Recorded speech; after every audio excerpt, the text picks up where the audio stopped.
Eric from Phone Scoop here with the T-Mobile Dash. I'm not sure if it's dash like I've got to dash off this email or slip it in your pocket and dash off, but either way, it lives up to its name. The T-Mobile Dash is part of an emerging trend of small thin phones with keyboards. Except for the power key here on the left, the sides are smooth and button-free, making it easy to grip. The ports on the bottom are covered so you don't feel them as you hold the Dash, and you can see there's nothing else marring the smooth rounded surface. The camera is tucked out of the way on the back, and the microSD slot is hidden beneath the battery cover. You don't need to turn off the Dash or do anything fancy to insert or remove the card, but it is tough for all but the skinniest fingers to get to. Get in there! If we compare the lines of the Dash itself to a race-inspired car, then the keyboard is the steering wheel. Like a Formula One style wheel, it is small and tight and provides deft control. In other words, it's surprisingly easy to type on. The keys are packed together in tight rows, but these large gaps between each row make it easy to press one key without mashing into several others. The navigation cluster above is well laid out with large buttons in a sensible arrangement. The most interesting and least usable keys are the volume controls, which are on a touch-sensitive pad next to the screen.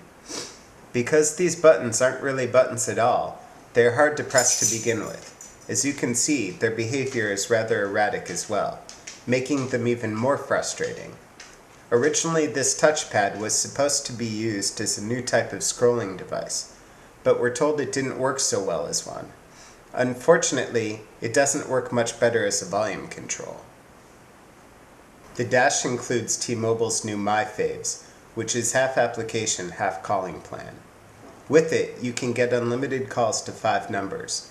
The application makes it easy to call any of your faves by simply scrolling to their picture and pressing the send key. As long as you've signed up for a My Faves plan, any call to one of these 5 faves is free. My Faves also makes it easy to contact these folks with all sorts of messages by scrolling to their picture and pressing select instead of send. But messages aren't free like calls.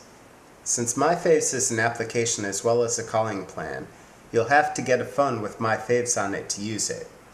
Most of these phones will have your favorites on the home screen as well as a separate application, which will use this spinning bubble interface.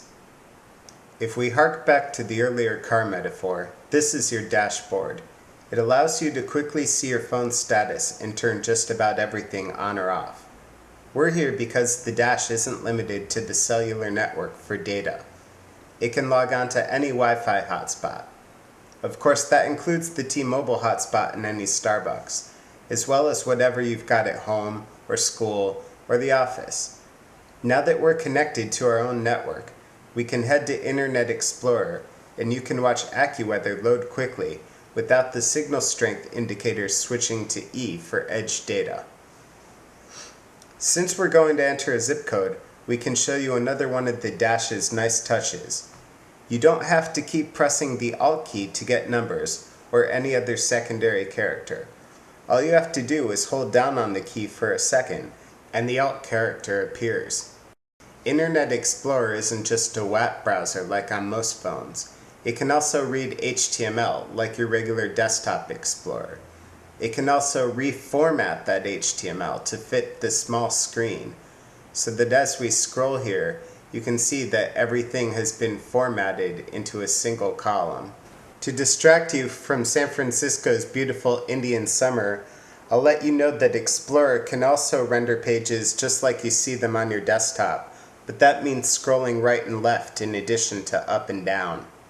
Unlike previous Windows mobile phones, the Dash lets you scroll through all your applications without hitting the More key.